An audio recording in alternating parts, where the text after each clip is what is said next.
මේ තියෙන්නේ ශාකාහාර වලින් ගත්තොත් වැඩිම වටිනාකමක් තියෙන ශාකය තමයි මුරුංගා කියන්නේ. මේක වටිනාකම ඉතාම ඉහළයි. ඉතින් මේක පොඩි අයට ගොඩාක්ම ගුණයි. ඉතින් ඔයාලට මේකෙන් ගොඩාක් නිෂ්පාදන කරන්න පුළුවන්, මුදල් හොයා ගන්න පුළුවන්.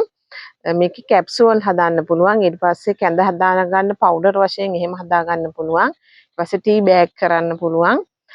ගොඩක්ම වටිනාකමක් සහ ඉල්ලුමක් තියෙන ශාකයක් තමයි මේක. ඊට පස්සේ අපිට පළදාව තියෙන කාලෙට මුරුංග කරල වුණත් ඔයාලට හදලා වෙළඳපොළ දාන්න පුළුවන්. ලුණු වතුරේ ගිහලා බෝතල් කරලා ගන්නත් පුළුවන්. ඉතින් මේක පුදුම වටිනාකමකින් යුක්ත පෝෂ්‍ය පදාර්ථ සියල්ලක්ම වගේ තියෙන එකක්. ඉතින් ඔයාලත් මේකෙන් නිෂ්පාදනයක් අරඹන්න හරිම ලේසි. මේක විජලනය කරලා පවුඩර් කරන්න පුළුවන්. ඊට පස්සේ පවුඩර් කරාට පස්සේ කැප්සූල් එකක් හදා ගන්න පුළුවන්. ඒ වගේ වලට අලිවි කරගන්න පුළුවන්. කැඳ එකක් හදා ගන්න පුළුවන්. ඒ වගේ දෙයක් එකතු කරලා හදලා ඔයාලට මුදල් හොයා ගන්න පුළුවන්. මේවා ගමේ ගොඩේ තියෙන බොහෝ දුරට තියෙනවා ශාක.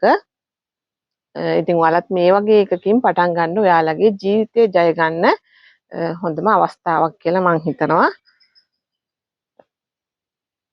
ඉතින් ඔයාලට වැඩි විස්තර දැනගන්න ඕන නම් මගේ පුංචි බිස්නස් channel එක තියෙනවා. ඒකේ ව්‍යාපාර අදහස් ගොඩක් තියෙනවා. සොයනකේ අවශ්‍යම පටන් ගන්න පුළුවන්. මගේ channel එක බලන්න කියලා මම ආරාධනා කරනවා.